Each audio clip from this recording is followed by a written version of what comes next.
प्रचाराच्या तोफा आज थंडावतील आणि उद्या मकर संक्रांत आहे, त्यामुळे उमेदवारांकडून महिलांना संक्रांतीचं वाण वाटलं जाऊ शकतं।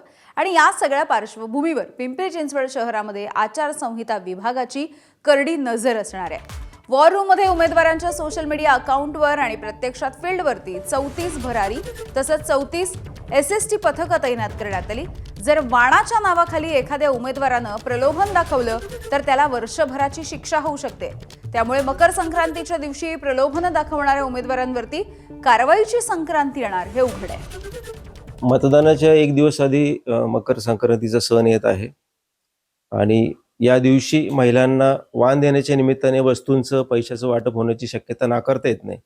याकरता या गोष्टीवर नियंत्रण ठेवण्यासाठी आपण वॉर रूम स्थापन केलेली आहे। इथं सोशल मीडिया कक्ष आहे, 10 ते 12 या ठिकाणी तंत्र उपलब्ध आहेत आणि त्यांच्या माध्यमातून आपण लक्ष ठेवतोय की अशा कोणत्याही घटना पिंपरी चिंचवड महानगरपालिकेच्या परिसरात जर झाल्या तर त्याच्यावर तात्काळ कारवाई करण्याचं नियोजन या ठिकाणी केलेलं आहे। मतदारांना कोणत्याही प्रकारचं प्रलोभन देणं भारतीय न्याय संहिता 2023 मधील 170 नुसार गुन्हा आहे। या गुन्ह्यासाठी 1 वर्षापर्यंतची शिक्षा होऊ शकते।